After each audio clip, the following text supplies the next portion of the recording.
And do you want to handle the waiting room? Mhm. Okay. Oh, there we go.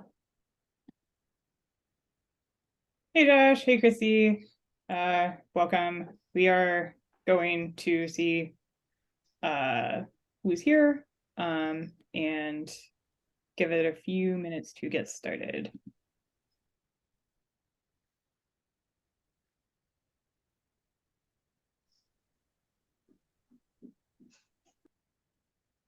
Hi Tom, hi Leah, hi Joe. Thanks for joining us. You're gonna hear me say for the next few minutes, we're gonna wait to see who joins and get started, like 2:03.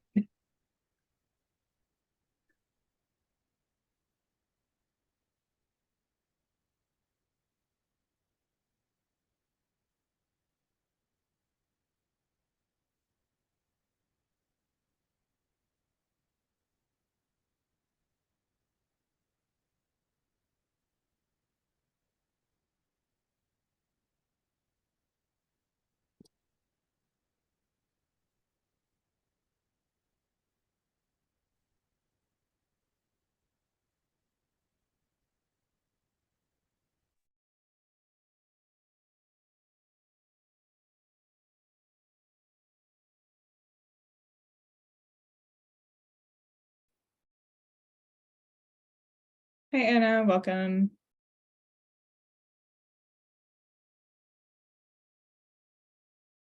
Thanks for taking time out of your Saturdays to come hang out with us. It's gross out, so what better to do than sit on your computer, I guess. Cool, we'll give people just another minute and then get started.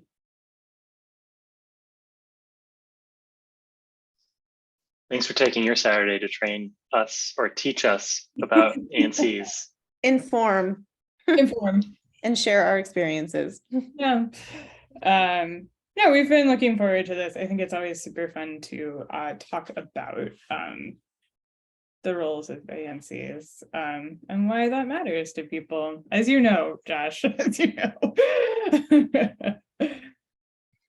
Welcome, Sam. Thanks for being here. Okay. Before we get started, I have some programming notes. I'm just going to go ahead and read those out as we wait for people to come in, and then we're going to get started. My name is Alex Baca. I'm the DC Policy Director at Greater Washington. I'm here with Chelsea Allinger. She's Greater Washington's Executive Director. We'll talk a little bit more about ourselves and why we think this matters as we go throughout this process. This event is an information session intended to facilitate better relationships between ANCs and the public by explaining what ANCs do, what the public can and should expect from commissioners, and how, in our experience, ANCs and the public might constructively engage with each other. Chelsea and I are going to be in conversation with each other. We'll have time for questions. This is a small crew. Put them in the chat. Don't be too interruptive. We'll talk about it. It's lovely to see some friends here, and I look forward to just chatting with you over the next hour or so. This is not affiliated with OANC.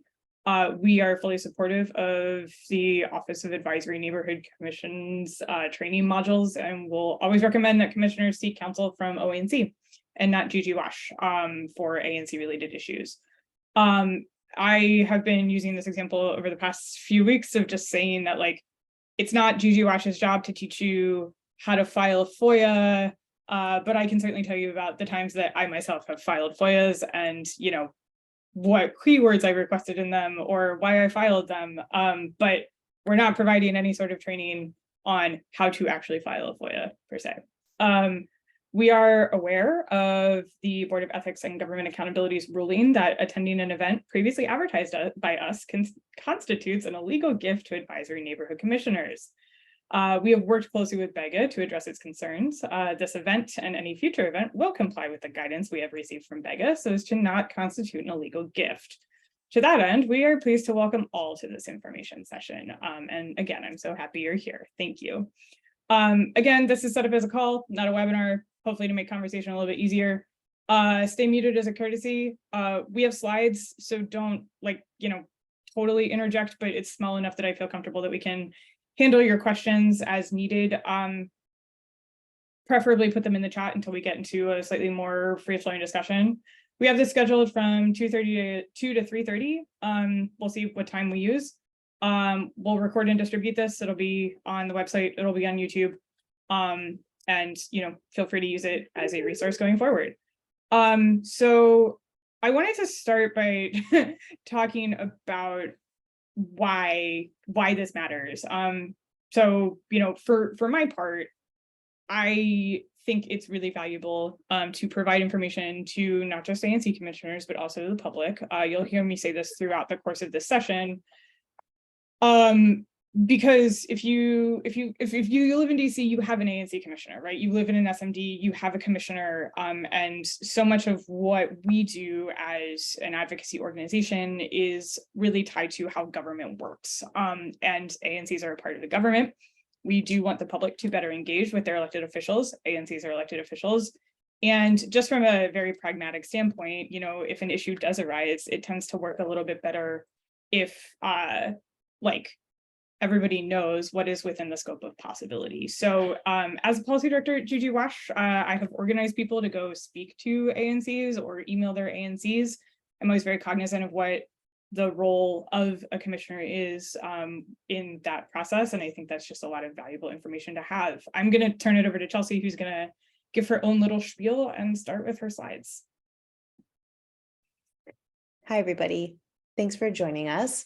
I am Chelsea Allinger, by day, Gigi Wash's executive director, and until January 2nd of this year, by night, I was the ANC commissioner for 1D05 in the Mount Pleasant neighborhood in DC.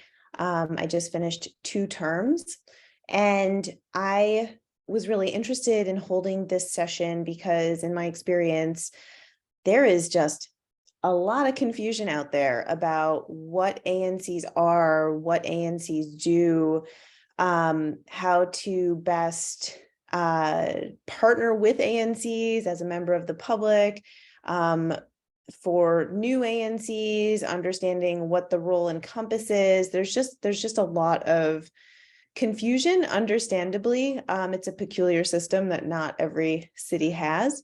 So I'm looking forward to, in some ways, just doing a lot of myth busting in this webinar that I hope will be useful for everyone who's joining us today and folks who watch the recording afterward. Yeah. Oh, and I did want to add, I see some longtime commissioners and also lots of, people who have been very involved in their neighborhoods, which is great. I'm happy you're here. This may be old hat for a lot of you. Chelsea's going to run through her slides. We have some space carved out for conversations around the different sorts of plans and projects that the district has related to housing, transportation, and land use. So for those of us who are like, oh, I know this, thank you for your patience. And I look forward to you sharing your expertise as well. So I think we've walked through this housekeeping, except the all-important stipulation that if any of our pets make a cameo on this recording, it is to be celebrated.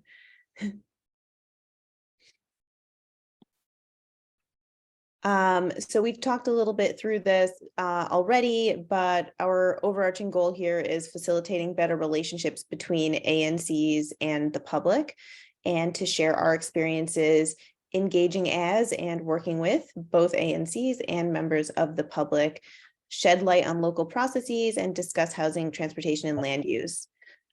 This session is not a training. It's also not about any particular policy agenda. Gigi Wash works on certain policies. You don't need to agree with us about anything. And hopefully we'll still find value in the overall discussion in this session today. This is also not a how-to guide for the functions of ANC commissioners. As Alex mentioned, Office of ANCs is your go-to resource for that, and they have lots on their website. And this is not affiliated with OANC or DC government. Okay, so the basic stuff first. Let's make sure we're on the same page about what ANC commissioners are. As many of you who are here today know, ANCs are, the ANC is a nonpartisan neighborhood body made up of locally elected representatives called advisory neighborhood commissioners. ANCs are unpaid, which I wanted to say right up front at the start of this session. And for most commissioners, this is something that gets wedged in around all the rest of life's responsibilities. So ANCs are stepping into a leadership role in a very hyper-local sense for their neighborhoods, and doing so as a service to their neighborhoods, and generally balancing that alongside their day jobs, families, other responsibilities. The main job of ANCs is to be their neighborhood's official voice in advising the district government, emphasis on advising, and we'll talk more about that later. And DC government is not required to follow ANC's advice, but are required to give those recommendations something called great weight, which we'll also talk a little bit about later. ANCs, in addition to responding to initiatives or news or projects coming out of DC government, like zoning cases or transportation projects, ANCs can also proactively initiate recommendations for changes that they'd like to see in their neighborhood. ANCs serve 2-year terms. This I'll only spend about 10 seconds on, but every ANC commissioner, there are now 345 ANC seats, although not all of them are filled. Every ANC commissioner represents a single member district of about 2,000 residents, and 2 resources for locating SMDs, single member districts, are the Locate Your ANC function on the official ANC website, and then openanc.org, which is a super helpful privately maintained website that is basically a map of all the SMDs in the district. Okay, so let's talk a little bit about what do ANCs do. Some broad categories of work that will often come across commissioners' plates, although not everybody encounters every one of these. ANCs attend their monthly public ANC meetings, and in those meetings, they conduct ANC business, which generally takes the form of voting on resolutions. ANCs draft resolutions for those meetings. We'll talk a little more about resolutions later. Some commissioners serve as officers on their commissions. Some serve on committees. Not every ANC has committees, but many, if not most, do, like transportation or planning or zoning or small business committees. ANCs can testify at hearings like DC Council performance oversight hearings, or zoning or historic preservation hearings about specific cases happening within the commission area. ANCs may sometimes represent the commission with DC agencies. This often happens in a meeting, in my experience, where the commission may vote to have a particular commissioner represent them with DC government on a given matter. Like if there is a transportation project and the ANC agrees that Jane Smith, we're all comfortable with Jane Smith kind of representing us in discussions with DC agencies on this particular matter. Commissioners also liaise with DC agencies, council members' offices, and community groups on all sorts of issues. And this is an interesting one that I look forward to talking a little bit more about. ANCs provide constituent services, which often involves referring people to the appropriate source of help, like 311 or MOCRs. And we'll talk more about this. And to jump in here, I think, back to my earlier point of why does the public need to know this? If a constituent should have an issue, first of all, like it is helpful to understand the scope of what is possible. But also, I think often there's this perception that commissioners can do it all, right? And that, because a commissioner might be somewhat responsive, they can completely and totally fix a problem. And I think that's not particularly true, right? Like, you know, it's a pretty limited scope of what is possible again. And I, you know, if you've participated in some of our how to run for ANC trainings in the past, this comes up a lot where we, you know, without trying to say necessarily like do less, is kind of just be really cognizant of what is and isn't available to commissioners, so that those expectations are set appropriately. I think also ANCs can set a particular tone, and we'll sort of address that theme throughout the rest of this, is that like some ANCs do have a reputation for being challenging to work with, and constituents notice that, right? Is that there is a sense of, if there's a lot of infighting or a lot of personalities on a commission, and that does happen. This is, again, there's 345 seats. It's a lot of people. That does trickle outward. And sometimes that can be advantageous and sometimes that can be a drawback. So I think there's a real sense of, because this is so hyper local and so based in neighborhood issues, that the reputation of the ANC does matter a little bit regarding how the neighborhood is perceived and how it is to both do business and seek assistance. So there is that sort of, you know, the vibe is noticeable. And then in a more specific sense, some of the items that'll come across an ANC's desk most frequently, in my experience, include liquor license renewals or applications, BZA cases or zoning cases, and in historic districts, oh, I missed a parenthesis there, if you're in a historic district, HPRB cases, my text jumped around. This was supposed to be another bullet. Public safety concerns from residents are one of the most common emails I used to get. Also, residents struggling to navigate local government bureaucracy in instances like getting permit approvals, trying to report different sorts of quality of life issues. Rats, that gets its own bullet point. That is like hands down one of the most common emails I used to get, and I've heard the same from other commissioners.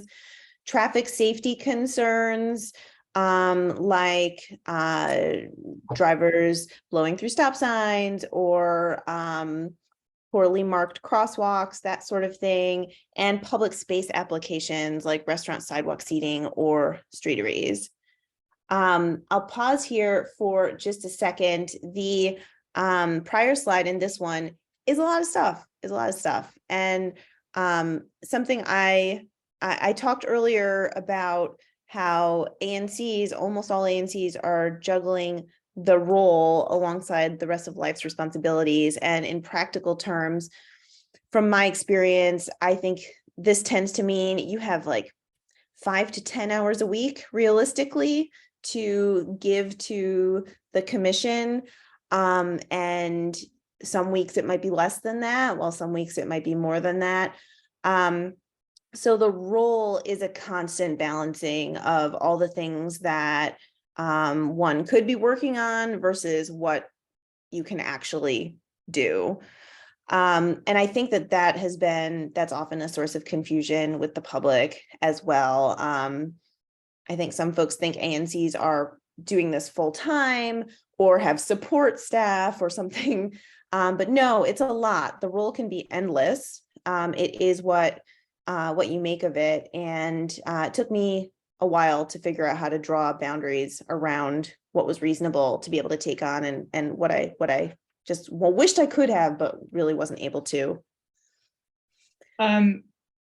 Thank you, Tom, for your comment, which I think is really helpful.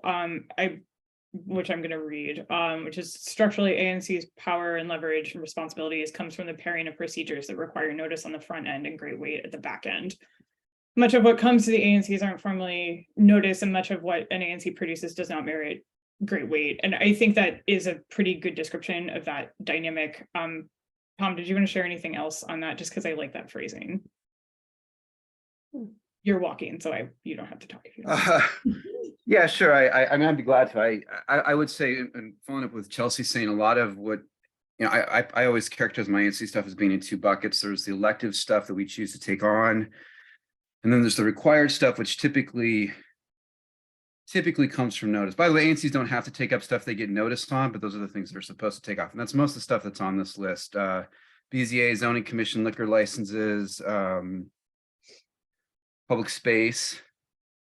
Most traffic stuff, by the way, does not fall in that category where ANCs get formal. ANCs get notice, but it's not legal notice, and ANCs don't actually get great weight on most traffic safety issues. So I think ANC commissioners kind of have to know that there's stuff about which they can expect their resolutions, their opinions to get a formal response from an agency. And there's a lot of stuff on which agencies don't have to listen to ANCs at all. So it's really important to remember those two buckets and where ANCs actually have leverage. And that's really on things on which they get notice and great weight. Thank you. Thanks. Yeah. Thanks for mentioning that. I think that is central to a lot of confusion that permeates among commissioners themselves and among residents who are asking things of their commissions, and then wondering about the disconnect between requests and any action or even response from agencies that follow.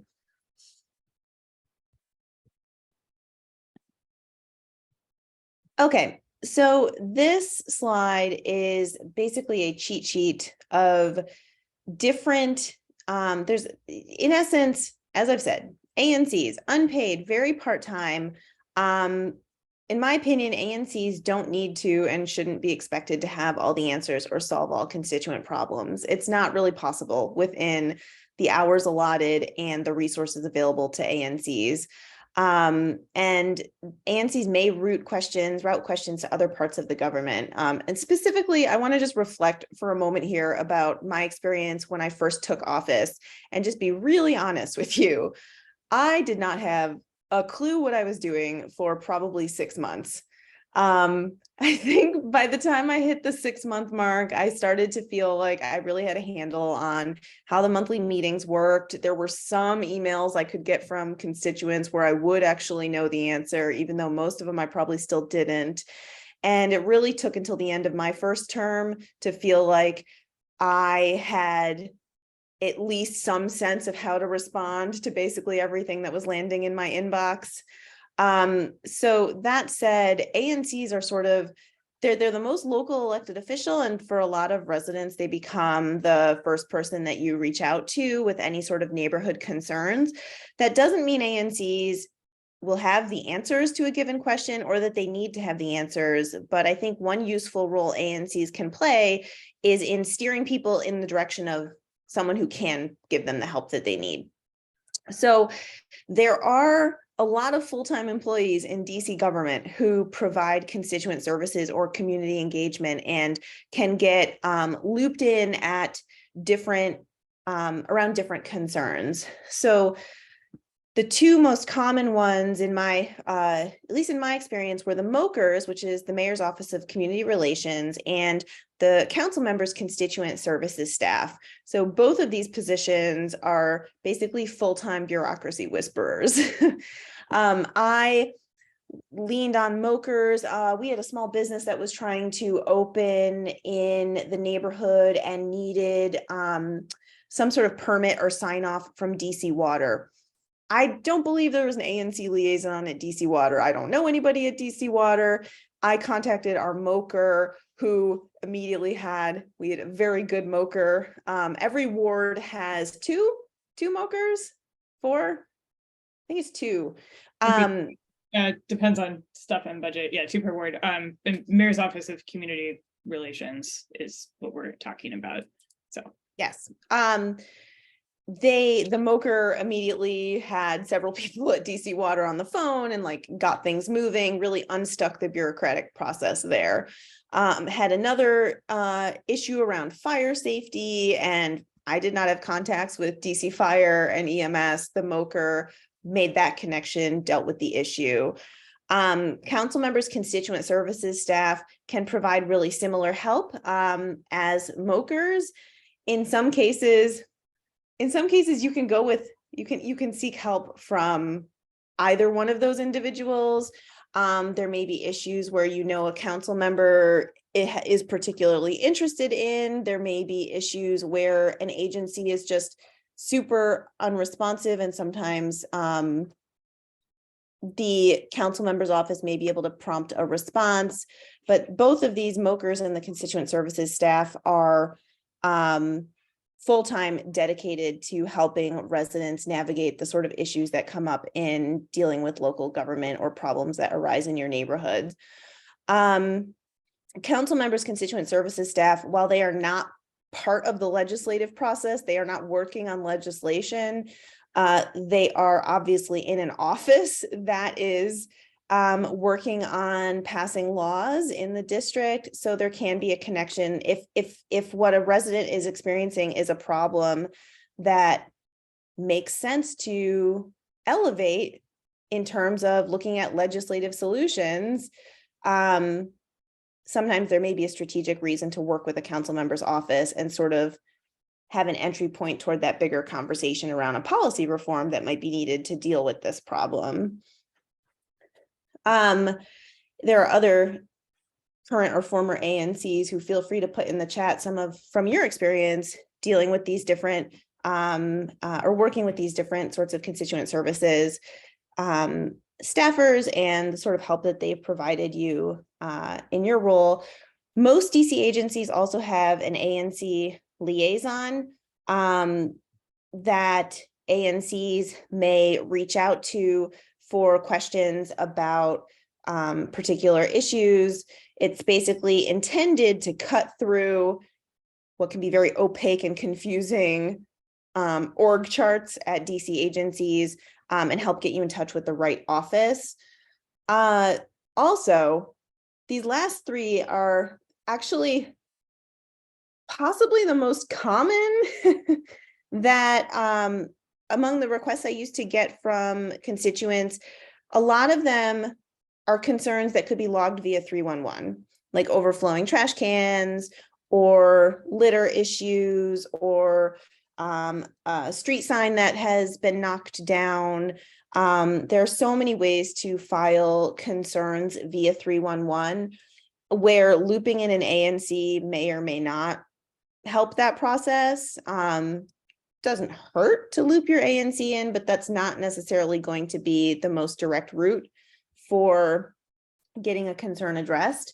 If a 311 request goes unanswered for longer than the amount of time indicated when you submit via the app, it tells you like this sort of request gets addressed, within 2 weeks. This sort of request gets addressed within 6 months. If that time frame elapses and nothing has happened, then looping in an ANC can help to escalate an issue, but often filing a 311 request is step one. I often tell people, if you're annoyed enough to tweet about it, then you have to file a 311 request. You are contractually obligated to take that additional step. It's not the most amazing thing in the world, right? And sometimes stuff doesn't get resolved and you're like, oh wow, this is a terrible process sink and I hate it. But given yes, you can tweet it 311. But like given the way that, yeah, exactly. Per Tom's point, I was about to say that like all of the agencies use this, like the DC government runs on 311 requests as tracking. So to not use 311 is basically to like not enter the established process. So it's something I tell commissioners that, I tell commissioners to tell their constituents that, I will tell members of the public that, I tell my friends that when they're complaining about something and we're hanging out in a social setting, file your 311 requests. And this is really something that residents should feel empowered to do. I've seen commissioners file 311 requests on behalf of residents. I don't personally think that that's necessary, and that longer term, it's better if residents themselves understand how to file 311 requests. Eleanor Holmes Norton's office, you may occasionally need to get looped in DC in particular. There is a lot of confusion around what's a federal problem and what's a local problem. I know in my neighborhood, there are multiple tiny little parks that happen to be federally owned. We had a situation a couple of years ago where one tiny little urban park, the grass hadn't been mowed in months. It was a mess. There were rats running around. There were missing sidewalk pavers that were a safety hazard.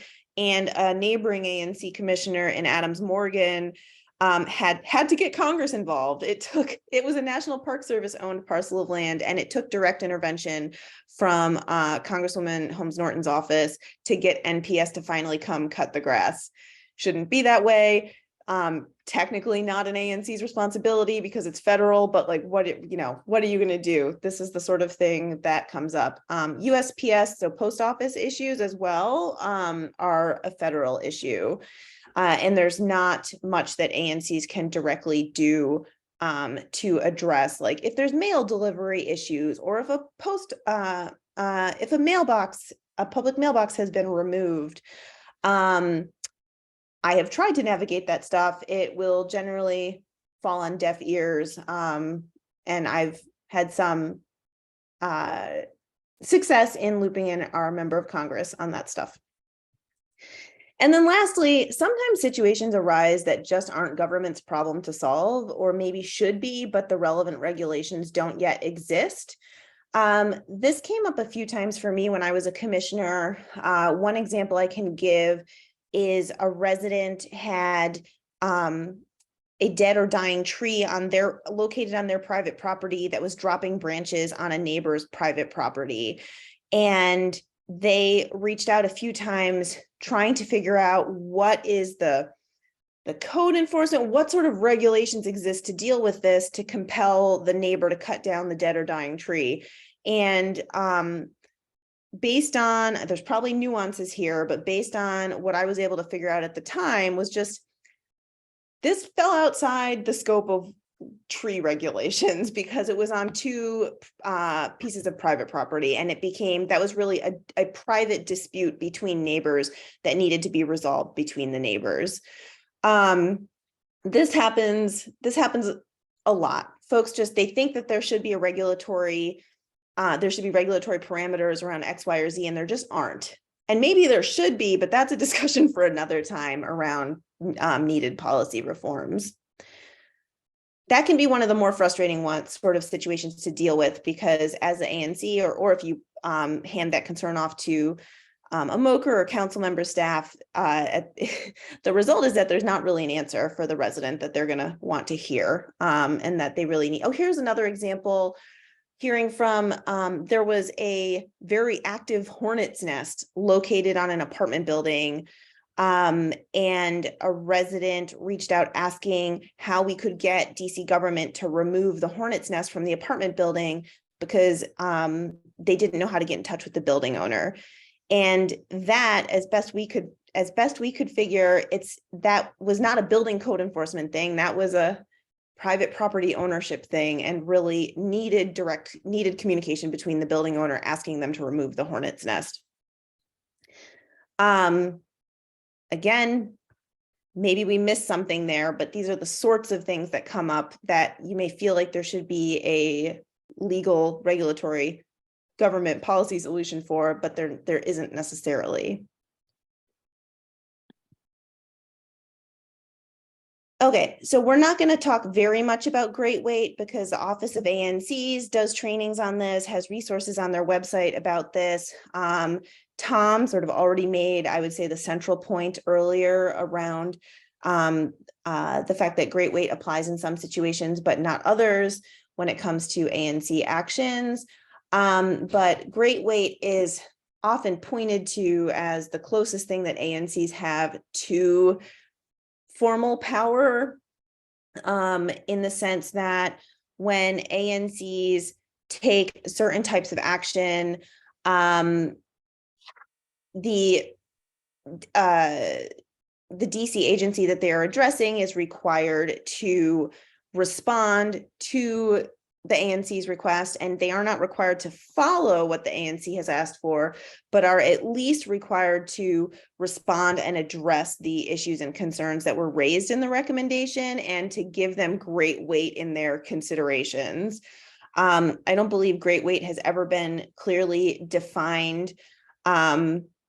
And this has been a common source of confusion and frustration for ANC commissioners. I think it's fair to say that. And that DC agencies do not always, even when they are required to do so, do not always respond in the way that they are supposed to. And for, for the purposes of the public, right, is that like, again, knowing like what commissioners can do and can't do. We'll talk a little bit more about this in the transportation stuff, but in terms of like what is actual like useful input onto projects, not just for commissioners, but for people who are asking for things, does depend on like who you're asking for it from, right? So if you want, like, this goes back to, again, expectation setting, like ANCs can't do it all. They can't necessarily resolve a wasp's nest in a privately owned like apartment. Like there's not a place for a great way to live with that. But yes, like specific boards, again, like HPRB, BZA, that kind of stuff. And we'll talk a little bit more about that shortly, because I think that's on the next slide. Okay, so talking a little bit more about the powers ANCs have formally and informally. I have often talked about ANCs and my role when I was a commissioner as the squeakiest wheel that can get the grease. ANC commissioners have DC government email addresses. They are elected officials. They are serving their neighborhoods in this official capacity. And that means that the things that ANCs do or say or request tend to be received with a little bit more weight in the non-legal Great Way sense than an average member of the public reaching out to an agency. And that combined with a level of persistence can help mean that ANCs can make change happen in ways that are harder for someone who is a member of the public and not an ANC commissioner. The reality is when an ANC passes a resolution in one of their meetings asking for change, if that is all they do, change is very unlikely to happen. You pass the resolution, you send it off to a DC agency, it gets filed away somewhere. It's very unlikely that that the requested change is going to happen unless ANC commissioners, members of the public, are persistent in pushing for it after that point, asking for status updates, meeting with the relevant agency to talk about the request and figure out if and how it makes sense and how it can be implemented. A lot of this work is really about fostering good working relationships within agencies to push resolutions forward. And it can take years. Yeah, it can take years. Alex talked about this earlier, tone setting. So one informal way that ANCs can shape change in their neighborhoods is honestly by the sort of reputation that they cultivate, whether it's a commission that is seen as curious and acting in good faith and cares about the neighborhood and easy to work with, or a commission that is prone to a lot of disagreements or often blocking change. This is not to say that ANCs just kind of like the effective ANCs just sort of go along with whatever is coming their way, but it's more about how a commission approaches disagreement, works toward finding compromise or solutions, or just the ability to navigate difficult situations or differing points of view with professionalism and respect. All of that, the reality is that has an impact on members of the public who are trying to engage with the ANC. It has an impact on DC agencies and ANCs and how they are working together. This, as with ANCs or as in the rest of life, so it goes with ANCs as well. The sort of tone that individual commissioners or commissions as a whole are setting in the way that they work together, work with the public, conduct themselves, kind of affects what is able to happen in all directions with the public and with DC government. ANCs get an annual allotment of funding from DC government that they are able to use for operations and sometimes for grants. There are whole trainings on this from OANC. I'm not going to try to get into it here. But those are the only financial resources that commissions have at their disposal, and the size of the funding that they get depends on the size of the commission, but it's really not very much money. ANCs play a role in the liquor licensing process. They can negotiate settlement agreements with businesses around liquor licenses. Not all commissions do this. I may talk a little bit more about this later because Mount Pleasant has a very interesting and complicated history with settlement agreements, but this can include things like operating hours or in exchange for as part of your liquor license, you're asked to only stay open until midnight on Fridays, or there may be stipulations around music or events or outdoor seating. There are all sorts of different things that an ANC may negotiate with a small business as part of their liquor licensing process. And then PUDs we'll talk about more later. There is some rich and varied information in the chat that I want to make sure gets sort of read into the record, as it were. From Tom, for something to get great weight, it has to be passed at a properly noticed public meeting. A letter from an ANC, whether a collective letter or from an individual commissioner, does not get great weight. That is totally true. For those of you who frequently listen to council hearings, and I don't expect that to be any of you, that's totally fine. But from time to time, you'll hear commissioners testifying. And that's typically the practice is to say whether they're on behalf of the commission or on behalf of just the individual commissioner, and they have that title. I think that's an important thing to navigate because sometimes that flows upward from a meeting that has been properly noticed and the ANC passed a resolution in support of a particular piece of legislation. And sometimes it's just a person who is a commissioner who is speaking in their capacity as an individual, but acknowledging that they hold the title. So that conveys, as it were, outside of meetings themselves also. And I think that's just, know that and be clear about what you as a commissioner are representing so that people can understand how to interpret that, right? Whether that's your constituents or otherwise. And I think that is clarifying for constituents themselves to understand whether their ANC has taken action on something or not. So again, understanding what is within the scope of the possible. Christy's point, sending a letter of resolution to the right place. ANC 6C sent a letter about safety on H Street Northeast, and it got lost for about 9 months because the ANC did not CC a general DDOT resolutions inbox. Yeah, it sucks. Sometimes commissioners aren't going to know everything. Members of the public aren't going to know everything. Ask, right? I tell this to, again, everybody, is send an email and ask. That is where, again, I think the DDOT community engagement people are useful, not just for ANCs, but for residents, and where MOKers, not just for ANCs, but for residents, can be helpful. And that does require a little bit of preempting what you want to know, but that matters a lot. So do the due diligence of seeing where things should go. I am hopeful that in the future, DDOT's community engagement team, I know that there are lots of frustrations with that, but I am hoping that as projects move forward, and the agency has done a decent job in the past few years, I'll again talk more about this later, of consolidating the way that it does stuff, that will lead to a slightly better culture of engagement, but that is a long-term project. And to note again, notice from agencies is also important. While ANCs don't have to respond to notice at the above boards, which includes HPRB, PSC, etc.,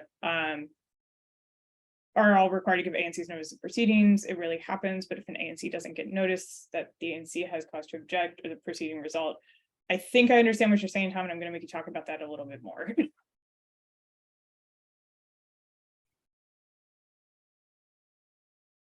Oh, you want me to talk now? Sorry. There are, there are a bunch of agencies for which the ANC is entitled to notice about things that are within their boundaries. And it's again, it may be more than the list that I cited, but those are the most common ones. liquor licenses, public space, zoning commission, BZA, and historic preservation review board. I think the only one we've ever had a problem not getting noticed is public space. I think all the other agencies have been really fantastic about getting us, and it's they have to give you, I think they're only required to give you 7 days notice, but they're supposed to give you enough notice that you can then have a properly noticed meeting to adjudicate the issue. So they can't give you like 7 days notice before a hearing. And if you don't have an ANC meeting between the time they give you notice and the time the hearing is, you know, we've gotten notice, say at the end of July about something. And if you reach out to the board, they will typically move the hearing back in order to give the ANC time to put the issue on the agenda to properly notice public meeting. So if it's late July, you're not having an August meeting and you get a public space notice, you can typically reach out to the board and ask them to postpone until September. So the ANC has the opportunity to properly respond to notice at a properly noticed meeting. If all that makes sense. Yes, thank you. This reminds me of something that was quite confusing in our neighborhood related to a rezoning of a particular property. The neighborhood received, the ANC and neighbors who were paying attention, you know, received notice of an application to rezone a given property. And the ANC immediately received a number of emails from residents asking what our opinion was on the application and if we were going to vote on it in our next meeting. And we didn't have the application yet. We had the notice of an application. We didn't actually see the application, and it did not end up on the BZA hearing schedule for like another 3 or 4 months. So most of these processes, and the ANC actually got some pushback from residents who didn't believe us or thought we were trying to delay addressing delay passing a resolution on the issue. But the reality is that these processes generally have multiple stages, and the ANC has points in time that are appropriate or less appropriate to weigh in based on where something is in moving through the process. I think it was 4 months later where that was finally actually on a hearing schedule, and we voted on the matter in our last meeting before that hearing.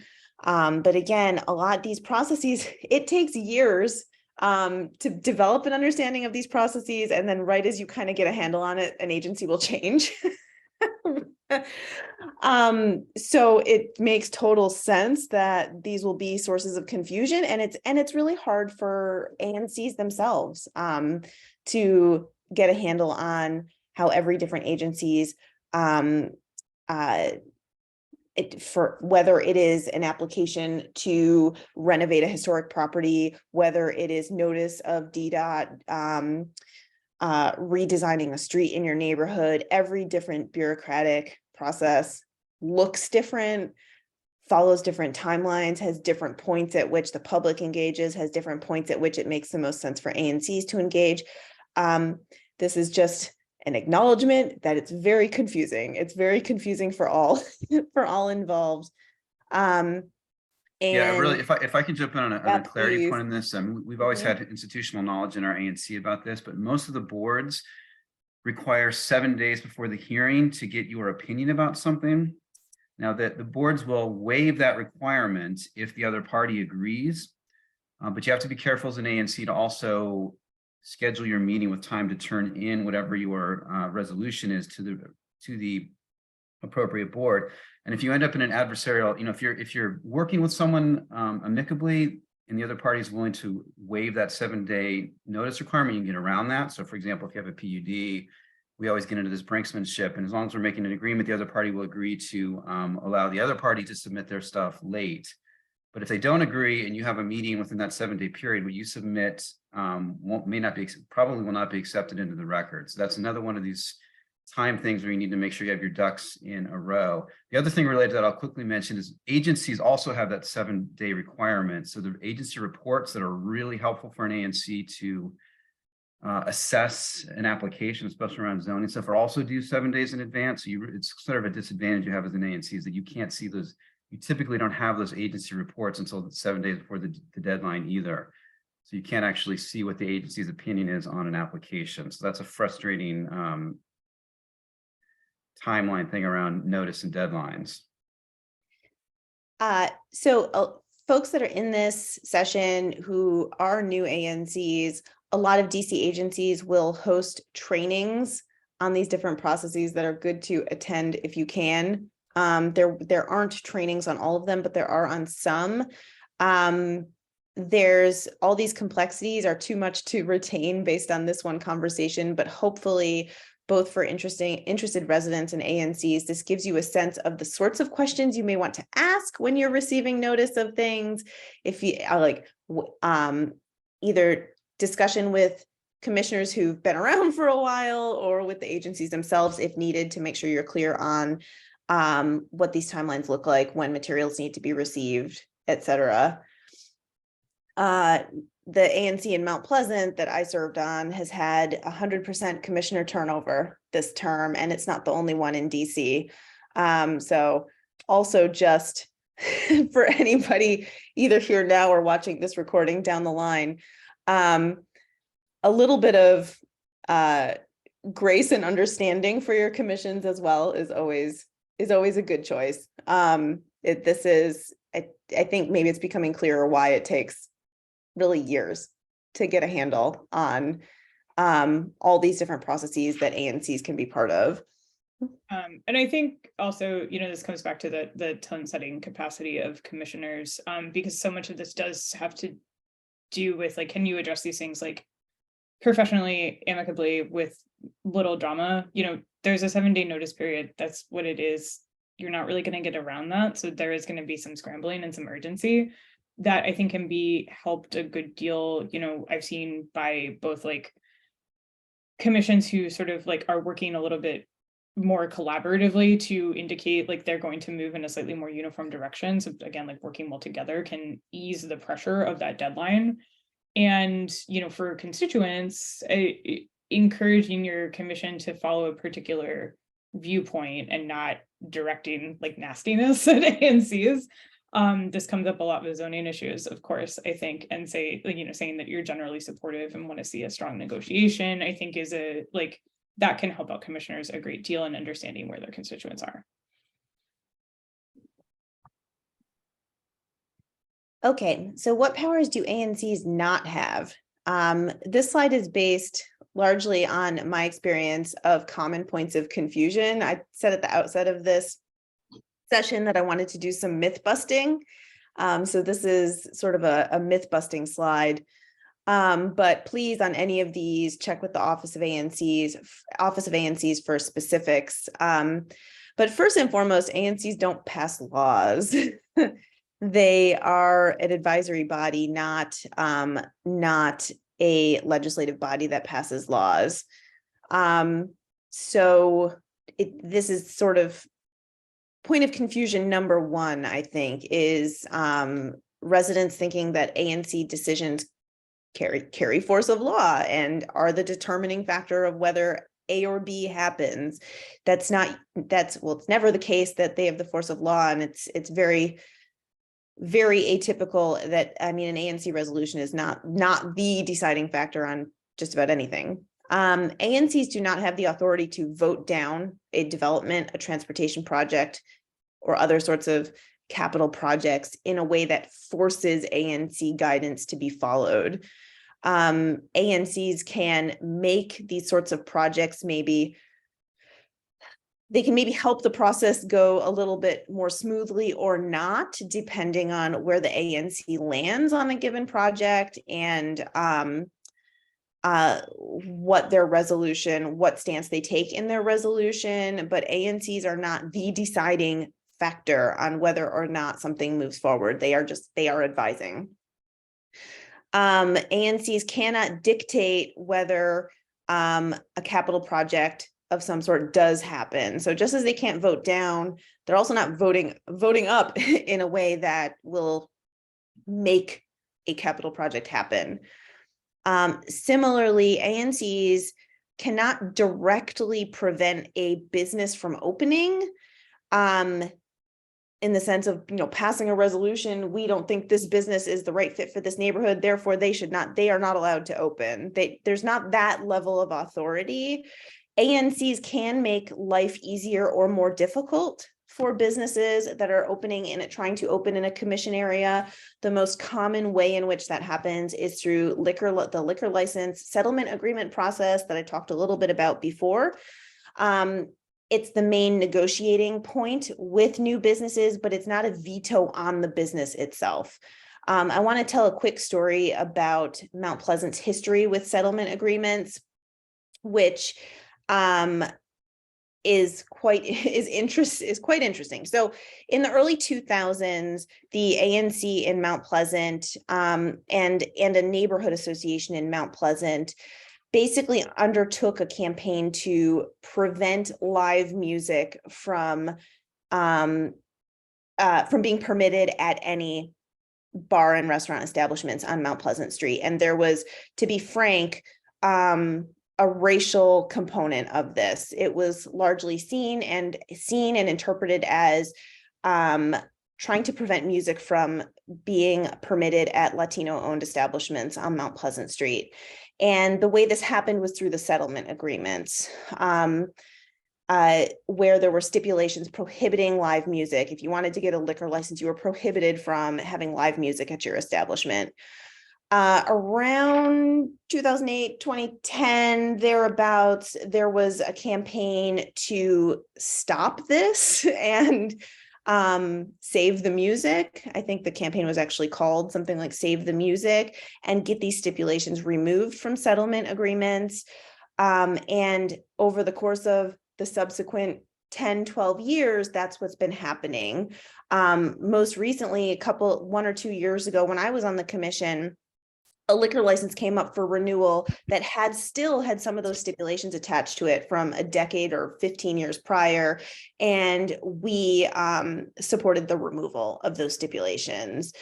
So that's a way in which settlement agreements were, in my view, wielded in a really harmful and unjust way. But there are lots of ANCs that negotiate settlement agreements from a place of good faith and just wanting to make sure that businesses are good neighbors, and they negotiate settlement agreements with around every liquor license that comes before them, and it's just standard protocol, and it's not undertaken with that sort of malicious intent. But that's so again, ANCs do not wield the authority to say like you can or cannot open, but ANCs have the softer power to make life easier or difficult, or foster productive relationships with small businesses, either through a settlement agreement or by opting to not pursue a settlement agreement or not.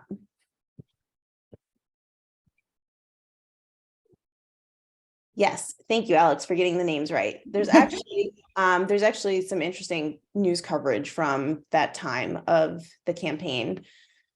Okay. There are also a couple of other powers ANCs do not have. Whoops.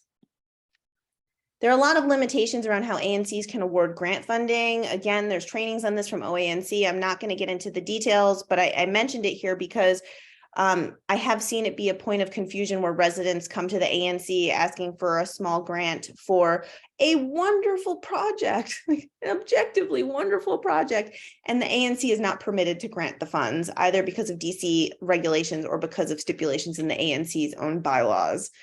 And I've seen that be interpreted as an ANC being unsupportive of a community organization, when in fact ANCs just really have their hands tied in some very interesting and unintuitive ways when it comes to how they can spend their funding.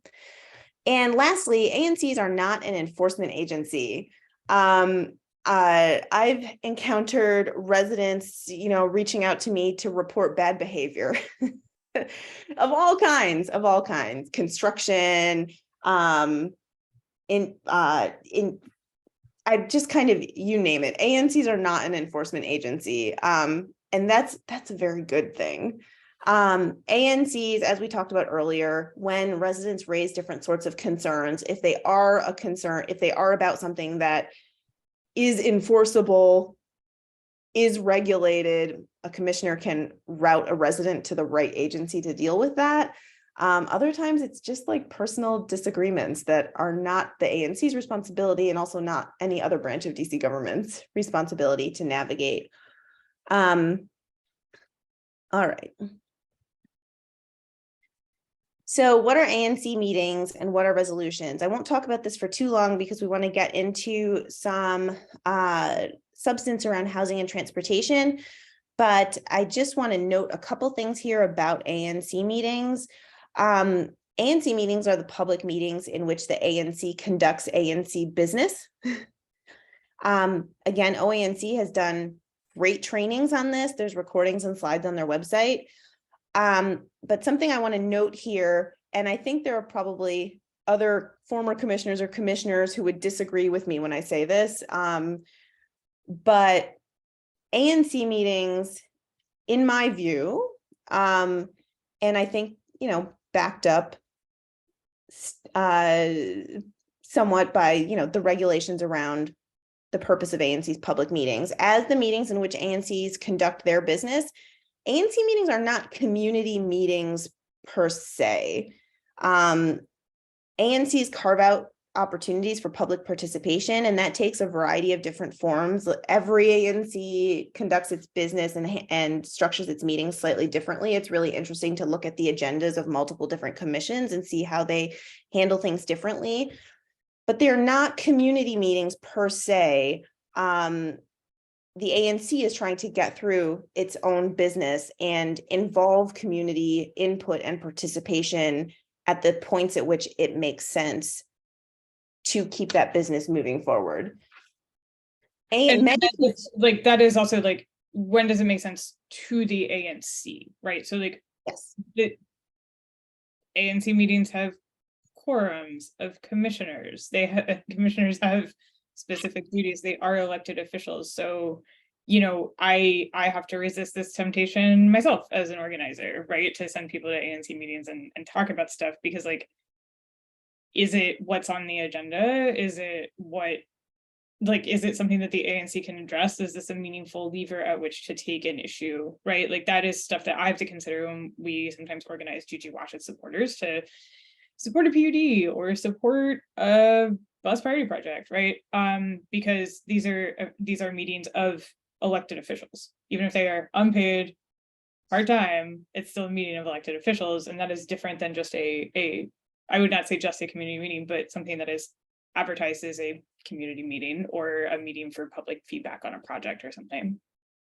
so what you may see in your neighborhood or choose to do if you yourself are an ANC commissioner and there is a development project or people are concerned about litter or rats or want more trees or whatever the issue may be, is that you may see or may choose to hold a separate community meeting in your single member district about a particular topic, which really is just a free-flowing discussion about issues at hand, a specific issue at hand, or more of an office hours, bring what you want, let's talk about what's going on in the neighborhood.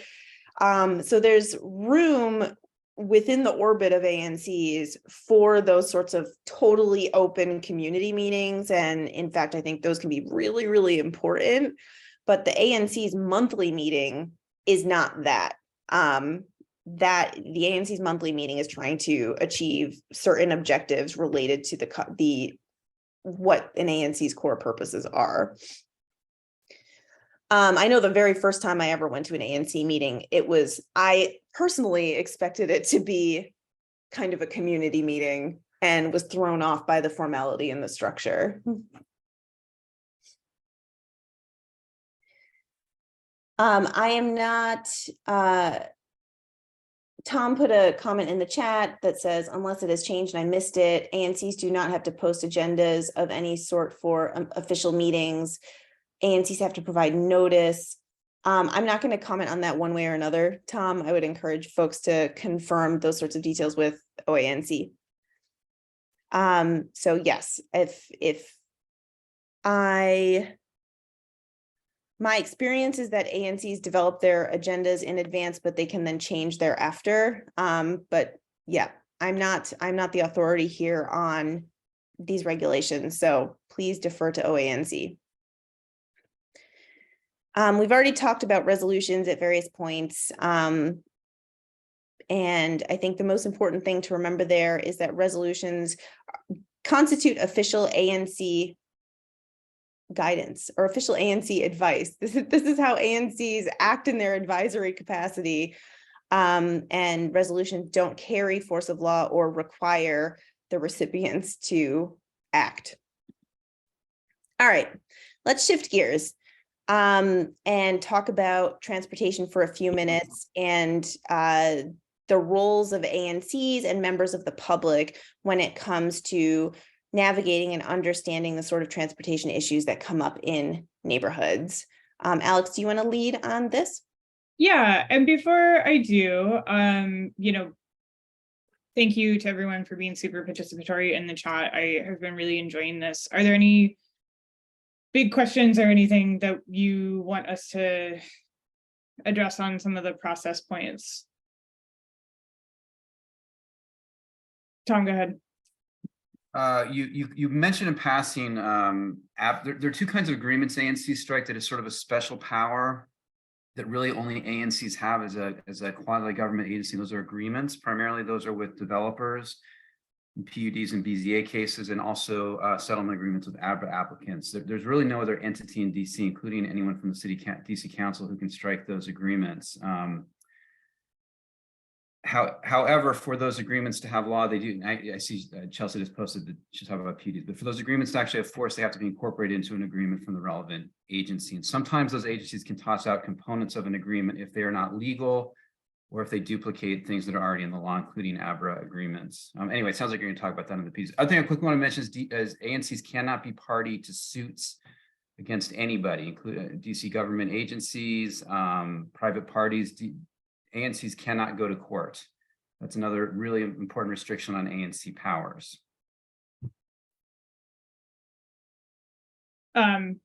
Yes, and per Joe, I think is a cover your butt mechanism, because there's been a little bit more strictness around stuff recently, like notice your meetings and open them to the public. So if there are quorums, as a general matter. Yeah, we can sort of address this backwards. The PUD slide is actually next. But actually, Chelsea, can you switch these? Like, let's talk about PUDs a little bit, because I think that flows better. So here's the big definition of PUDs on a screen for you to read. But PUDs are basically like projects, they are discretionary development projects that require a community negotiation, as it were, that does result in something resembling a benefits agreement. But ANCs get tapped for that often because they are the generally perceived as a negotiating body. If you are doing deep dives of certain PUDs over time, sometimes you will see the sort of community entity is sometimes it's like a nonprofit, sometimes it's a church, like sometimes it's a tenants association, but for the most part, ANCs are negotiating PUDs if they are in their neighborhood. I want to be clear that like not every ANC has a PUD. I tell this to people all the time, like just because they are the thing around which they tend to be development flashpoints because they are discretionary, and so there is a negotiation process. That doesn't mean that a PUD will happen in my 4 years. Zero. Yeah. I've never been part of a PUD process, for example. And much of that does go back to the way our land use patterns work. If you were around in some of the comp plan discussions that we had when that was active and Gigi Wash was working on that, I did a good amount of writing, some events around like why kind of like why PUDs happen in certain places and don't happen in others, and that does have to do with our land use and zoning regulations, and that is kind of a whole other topic. But there are, I want to say it's like 26 recommended benefits for planned unit developments. They range from more affordable units to tree boxes and streetscape improvements and cash to community groups and that kind of stuff. So you can't get all of those in a project, and again, like members of the public are often clamoring for a whole bunch of things, right? Like who doesn't want the most perfect project with like sustainability benefits and like a green roof at a Capital Bike Share station and like 50% affordable housing with like wraparound services, and also like, you know, the developer pays for the streetscape improvements instead of like the district, right? Like it all sounds great, but there are trade-offs based on what projects can actually accommodate all at once. And that like usually developers who are working on PUDs will be back in front of the ANC multiple times because the ANC again tends to be the negotiating body, and those meetings, while because per Chelsea's point, ANC meetings are not public meetings, like that tends to be the forum for where members of the public are hearing the most about the development, because the ANC has a official Community meetings. not community meetings, because the They ANC are public. they're public because the ANC has that particular negotiating role. And it can take a year, 18 months, sometimes more than that, to negotiate a PUD. They are big slogs. But again, not everybody is going to have those, and then some commissions have a whole bunch of them. So we don't, you know, a lot of development in DC is by right. It will get built. ANCs nor members of the public really have, you know, nothing to do with a good amount of development here. If it is a PUD that basically invokes this negotiation process, where that is part of the legal agreement for what the development is going to be, goes before the zoning commission, and that ends up being its own separate process. Board of Zoning adjustment cases are much smaller, right? So it may be something like that an individual homeowner wants to put a deck like behind their house, and they want a bigger deck than they had before. That's the kind of thing that goes before BZA. That will often like show up on ANC agendas, and like, you know, again, if I'm the person that wants to put a bigger deck on the back of my house, I have to show up and kind of defend that, and my neighbors might decide that they hate it, and that becomes its own public process at an ANC meeting that is again relevant because ANCs can comment on BZA cases. So that's a fairly sloppy explanation, but that's kind of that interplay that happens. Office of Zoning has, I think it's great. I know some people are like, Alex, you love this training. I don't know why, like, you keep saying this, but I think Office of Zoning has pretty good training on PUDs, zoning, map amendments, BZA, what the difference between those are.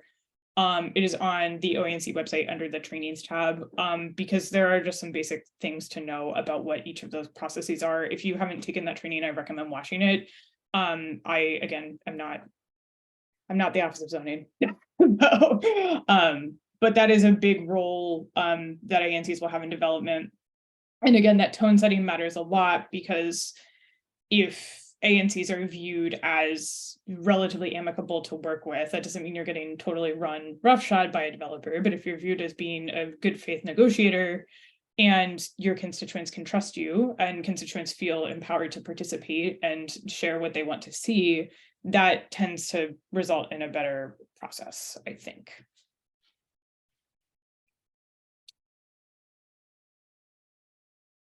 Do you want to talk through the mayor's housing targets and the future land use map and just what they are and what to be aware of? Yeah. Here I can share my screen. So Oh, do you want to share? Okay. Yeah, sure. I'll take over. So let's see. I was reading a whole comment about rats. I'll talk to you all about that later. Juju Wash doesn't work on rats, but I have a lot of feelings. Alex Baca personally works on rats in her free time. I live in Parkview. This page is still loading for some reason. I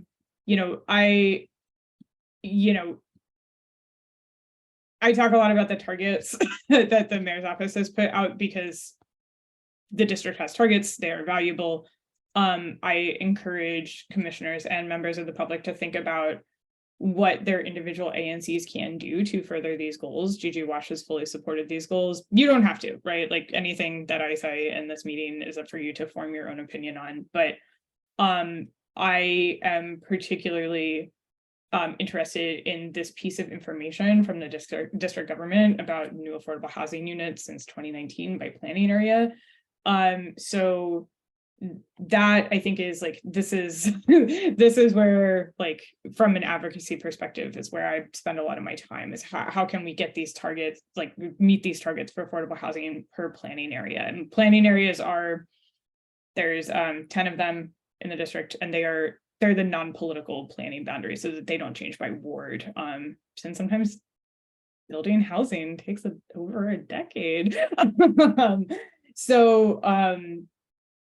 This is where I think both like ANCs and members of the public have a really specific role when PUD negotiations come up. Is like, you know, we say that we generally do prioritize affordable housing, and that's something that we try to encourage. Perhaps you would like to encourage something else, but some of this will be like, some of it may be by right, but a lot of it will happen through planned unit developments, just because that's where you are able to maximize density. Because if you're looking at, I meant to pull this up, the zoning map, you know, if you look at a certain property, the zoning map is one level of something, the future land use map is a level higher, basically, and PUDs occur in that space between the two.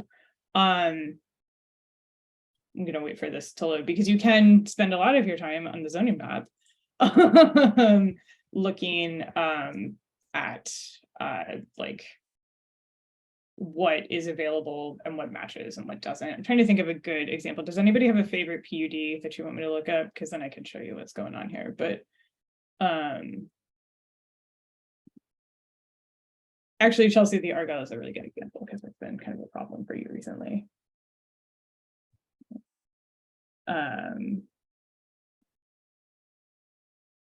So I spent a lot of time doing this, and you can choose to do this or not.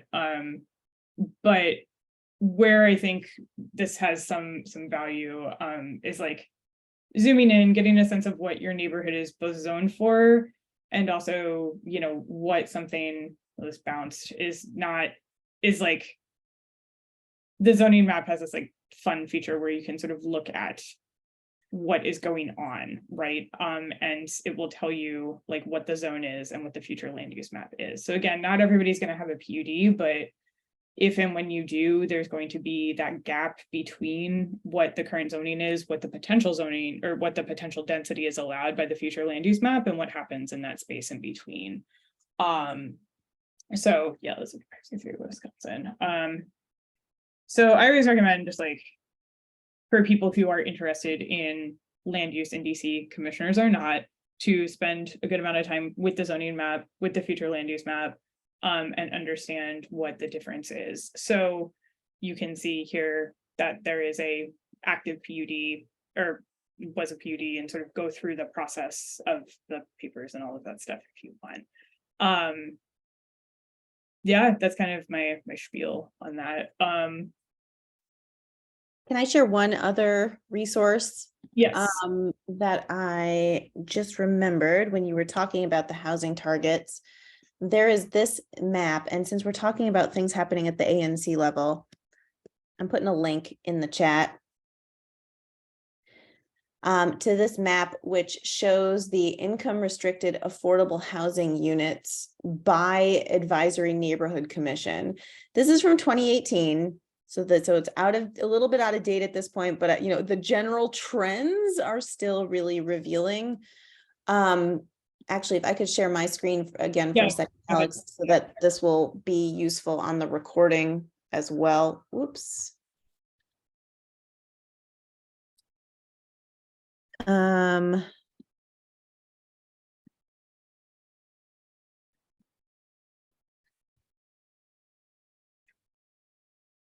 Okay, so this map,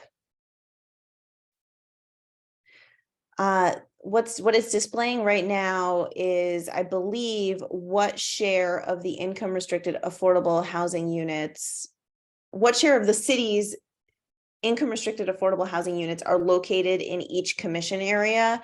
And you can just see the, I would argue, inequitable distribution of units. But there's a little drop-down menu in the upper right.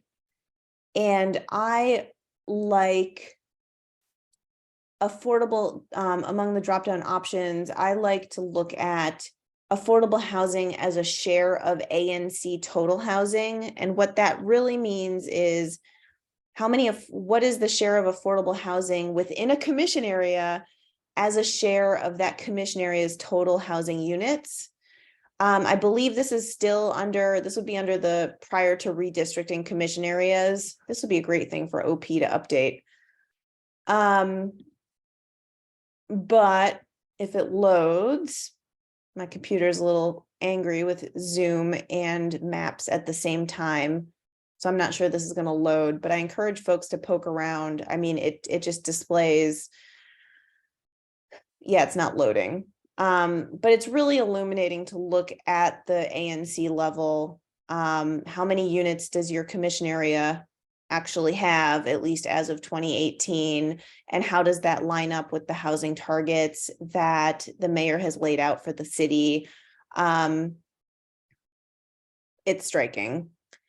I'm going to stop sharing because I don't think the map's going to load appropriately, but That's okay. it's a good resource. Because we've been talking a lot, which is great. ANCs don't have the same leverage over transportation projects because there's not a legal agreement component. But DDOT is doing a lot of work both on let me take this both on bus and bike priority. So the sort of quick run on that is that projects start at DDOT ostensibly with its long range transportation plan, Fund Move DC. And then from that, there is a sort of what flows out of that is the bus and bike priority projects, which I think is most relevant to the sort of GG-WASHI stuff. There are other capital projects in here, but those are the things that we tend to focus on the most. And, as DDOT is doing more work on bus priority, which where did my tab on that go? This is the map from the bus priority network plan. That's just, you can Google DDOT bus priority plan. I like this report a lot. And if you're on the site for this, it kind of lists the current projects that are happening. Again, this is not happening in every single ANC. For those of you who are in an ANC where a bus priority project is happening, it is likely to come across the ANC at some point, but DDOT will host separate meetings about these most frequently. The sort of same thing goes for protected bikeways. This is DDOT's protected bikeways plan. And again, you should probably take a look at these maps and get familiar with what is coming in your neighborhood. We reference them a lot.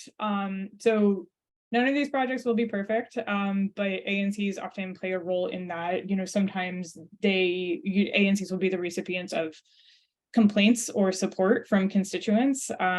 We at GG-WASH is supportive of these plans. We do from time to time engage our supporters to voice their support to their commissioners and their council members on these, but DDOT is really the agency that is in charge of it. And so, the question is more, not whether these projects will happen, but how. And that I think is where there is some potential for ANCs and members of the public to support, especially say removing parking is usually key to making a lot of these happen. And that's something where that kind of feedback can run through commissions themselves, and also just members of the public may contact commissions with questions about that.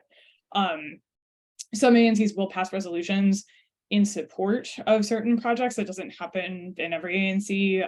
ANC 1C in Adams Morgan has been very proactive with regard to the Columbia Road bus priority project, in that a couple of years back, the ANC actually passed a resolution supporting bike lanes on Columbia Road. That has influenced the bus priority project and has changed the tenor of the public outreach for the project, because DDOT has been planning for bus and bike accommodations in its bus priority project for Columbia Road, and the agency and the council office have leaned a lot on the fact that the ANC passed a resolution on that. And the ANC passed a resolution on that because it got a lot of feedback from constituents supporting bike lane. So that's where that loop of stuff sometimes doesn't happen.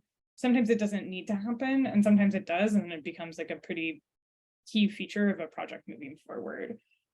So that is up to individual commissions to decide. It's up to residents to contact their commissions to say that they support something or they don't, and to let that process work as it does. But I can tell you that has influenced certain projects before, even though the ANC doesn't have the same legal role that it does in office of zoning commission, BZA cases, or PSC.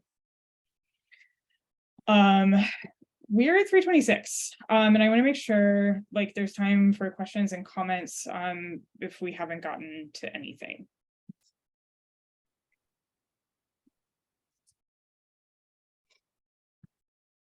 Tom, go ahead. Sorry, I know I've been talking a lot. I will say that there are a lot of areas where the ANCs do not get great weight, but an area where ANCs effectively do have a lot of weight is in fact on bike infrastructure, because the DDOT team gets a lot of pushback out there. And if they have a neighborhood where the ANC is supportive of bike infrastructure, they will be very happy to go work in that neighborhood. So that is an area where the ANCs effectively have great weight, is on bike infrastructure, and even to a lesser extent pedestrian. And you guys don't want to talk about pedestrian stuff, but certainly in Ward 3, there can sometimes be vociferous pushback on adding sidewalks. So if the pedestrian team knows there's a place that needs sidewalks and the neighborhood is in support of it through the ANC, they will frequently move it up in the planning queue. So that is an area where the ANC can really move things in a positive direction. I want to go quickly over two things. When Alex went over PUDs, there actually are BZA cases that can be pretty significant in size. We have had a lot of them in our ANC. We just had a 220 unit building. PUDs have certain bars you have to meet, and BZA cases don't have that, but that does not mean an ANC cannot negotiate with an applicant on a BZA case. We squeezed out some streetscape improvements and some additional IZ units and a retail agreement on a BZA case, so that there's not a statutory requirement for an applicant to do those things, but an ANC can ask for those things and reach an agreement and go before the BZA and ask for the BZA to incorporate that agreement. So don't let a BZA stop you from asking an applicant for more things. We've certainly done that, and we've gotten some additional IZ units out of that process. The other thing, two other things I want to mention that Alex didn't go over is that another one of the bars in PUDs that's really important. There's obviously the community amenity bar.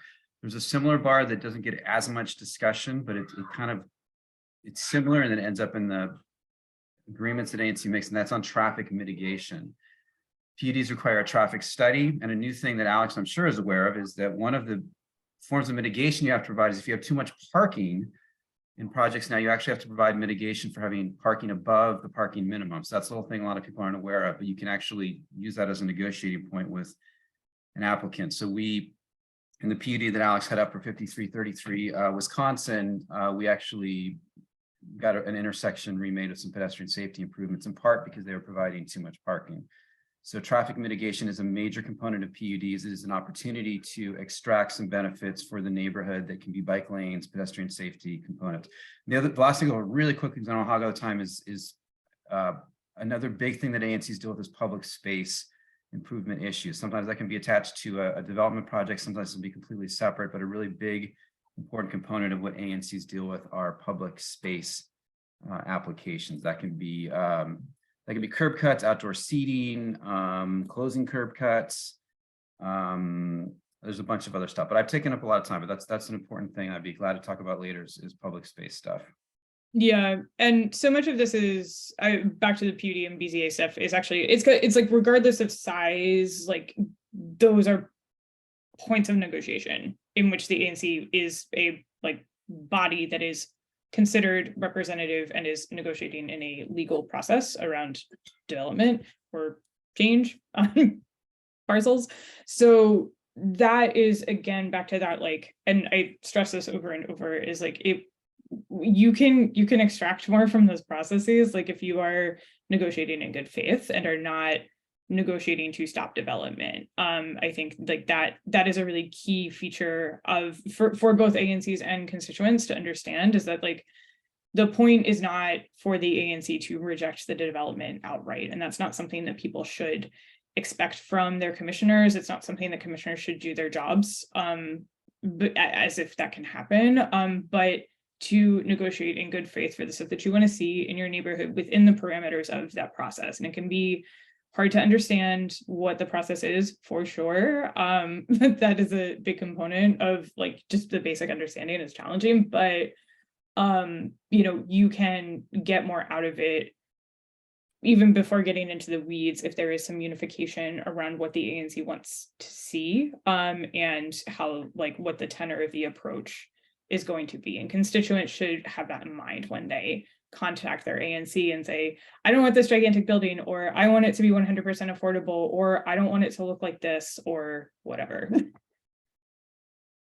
Oh yeah, campus plans, which are drop out of my mind sometimes, but are, and don't always come up, but when they do, that is an opportunity. So, anybody else?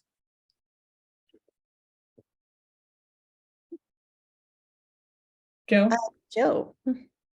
I have a very different question. So, so far this, almost call it a training, this not training has been helping us achieve good results, which is obviously very important and why a lot of us are doing it, which is not necessarily the same thing as making sure we're good representatives and making sure that people know we're doing good things and that we're engaging the community and keeping them apprised of everything that we're up to. So if that makes any sense, I'm wondering if you have any advice or suggestions on that aspect of the job, so to speak, not job. So. Sure. So I will note we held a session last July, the recording of which is up on YouTube.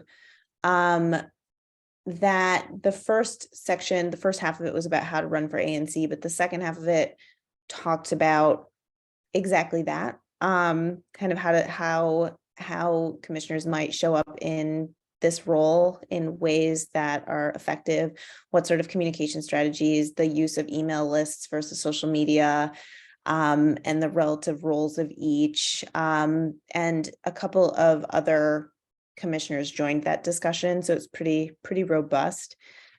We can try to drop that link in the chat just in the interest of time. And recommend that you fast forward to about halfway through the recording to get into that discussion. But I would, I think maybe the 30-second summary that I would give based on my experience as an ANC is for folks to go easy on themselves and and for residents to strike a balance around what they're expecting of their commissioners. Some commissioners do have monthly newsletters they send out. I think that's fantastic. If you can take that on, could talk about what's happening in the neighborhood or specific initiatives a given commissioner is working on themselves.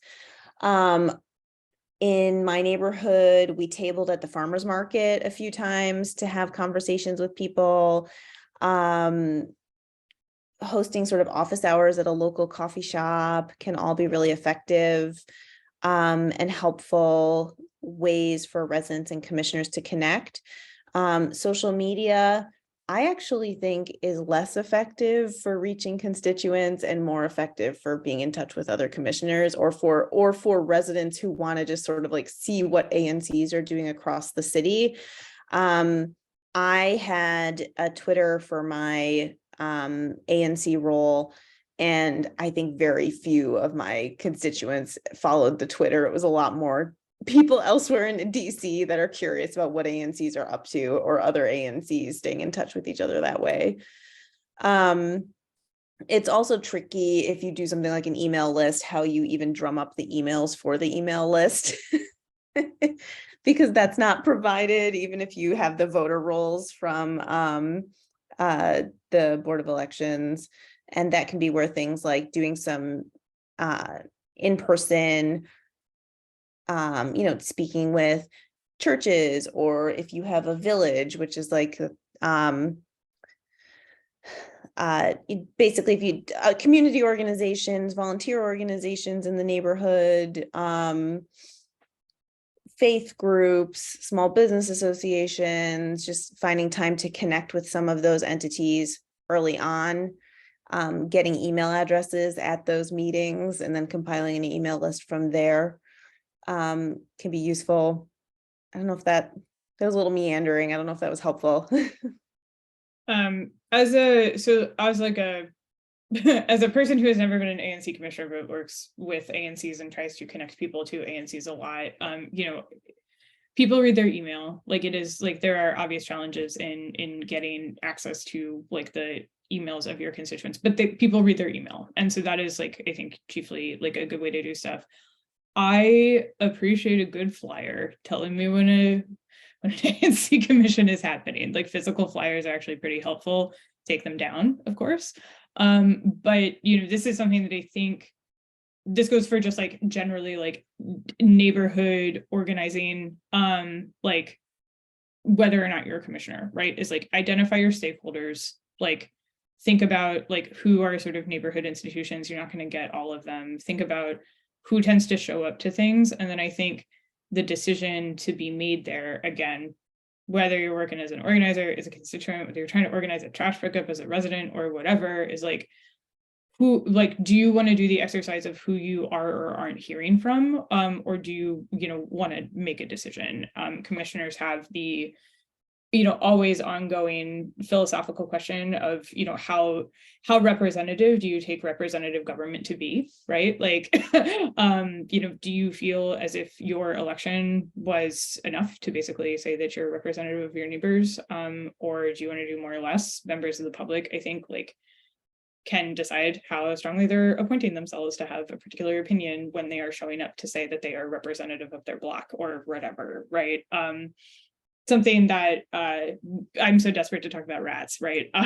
Is that as a resident on my block, DC Health will do block-wide abatements, and there's a petition, you go get it, you knock on your neighbor's doors and get their permission, because DC Health has a really great rat abatement team. They will treat, but they want permission, from like the majority of the block to do that. So that it's not like somebody coming out and treating rats on a property. So I felt fairly confident in saying most people on my block want rat abatement because I knocked on their doors and asked for their signatures, right? And that's something that I can say to my ANC is, my neighbors and I on our block, we do feel pretty seriously about rat abatement because we've all agreed to have multiple rounds of a block-wide rat abatement treatment from DC Health. I think there's always going to be that interplay of how much anyone is representing anything, and at some point you do have to make a decision. But I do strongly recommend, if you're trying to do anything in your neighborhood, ANC or not, like, build your email list,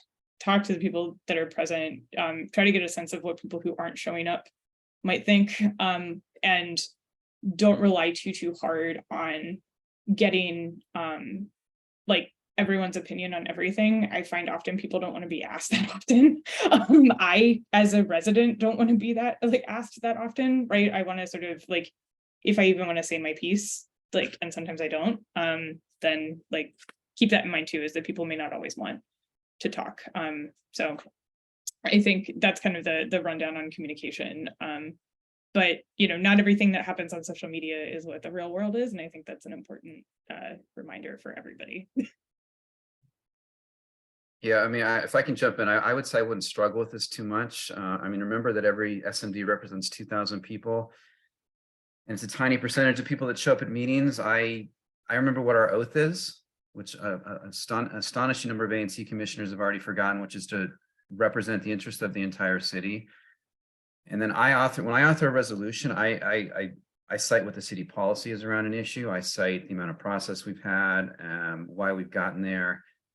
And I think I don't presume the people at a meeting even represent the neighborhood. They frequently represent the people, the most activist people who show up at a meeting, which isn't to say that they should be ignored. But if we represent 10,000 people, and we have 50 people at a meeting, are you supposed to listen to the room? I mean, you should listen to the room, but I don't think the people in the room get a veto power over a position that an ANC takes. I'm lucky. I've been in 4 contested ANC elections. I've knocked on a lot of doors. So I feel like I have a little more political legitimacy than say someone who got in an uncontested race, as silly as that sounds. So I was in a contested race this time, so I knocked on a lot of doors. I think I rely more on that than what you hear at the meetings, because you have 1/2 of your constituency at a meeting. So I think you have to rely on your own principles, articulate them in a resolution, how they're consistent. I try to articulate how they're consistent with city goals. And if somebody complains about it, I've explained it in the resolution. I think with social media out there, there's more information than ever about meetings, and it's just nothing you should be beating yourself up about, because it's impossible to know exactly where people stand. I mean, that's my opinion, at least. Yeah, I think that is accurate. And also, again, ANCs can tone set. And that the means of communication like do set the tone for things. I want to give one quick example of a project where I played a leading role on community engagement in my SMD, which was for a new park, a small little park at 19th and Lamont Street Northwest in Mount Pleasant. And this was a project that was really controversial before it started. There was a lot of disagreement in the neighborhood around what should happen. And in my role as ANC, I tried to be as transparent as possible with residents about what was happening and why at every stage. I did a lot of that on Nextdoor, like just with posting regular updates on Nextdoor about where the project was at and what was going on. And that included things like when construction paused for months. It was very frustrating for me, very frustrating for residents. But I posted on Nextdoor and said, listen, construction stopped first because there was this stormwater issue that they ran into that they didn't expect when they got down underground and saw the infrastructure that was there. So they had to apply for a new permit. That permit process got delayed. Then this happened with the contractor, and I was clear about my role as a commissioner. I said, I have emailed the project team X number of times. I've been following up with this level of regularity. This is what they are telling me is the latest likely date that construction is going to restart. I just put it all out there very straightforwardly. I was very frustrated with the delays, but without any aggression coming from me. Made it clear what was going on, made it clear what role I was playing. And the feedback I got on that post was oh my gosh, thank you for being so transparent. And that sort of communication can help preempt getting emails from residents that are like, what are you doing about this? Why isn't this moving forward? This is really frustrating. So I think the more that you can be finding the platform where you're going to be able to reach a lot of residents. I didn't have an email list, so Nextdoor was kind of where I went to, but people really appreciate feeling like they're being brought in and looped in on what's going on with the process. And that's a really good exercise in trust building with residents. And that process, I mean, I could talk with you separately for an hour about kind of what community engagement looked like around that contentious project from start to finish. But it all in all ended up being an overwhelmingly smooth and kind of enjoyable process where people came to the table in good faith. And I think good communication at the outset and transparency at the outset can really go a long way. As a former 1D constituent, I was terribly sad that a certain alternative was not picked for the parking question, but I try not to give Chelsea grief over that. Just to lend to the amount of discourse that you can always have between commissioners and the public about certain things. Yeah, and it has a gigantic acorn and a small slide, I think. Very exciting. Anything else we can address while we're on here?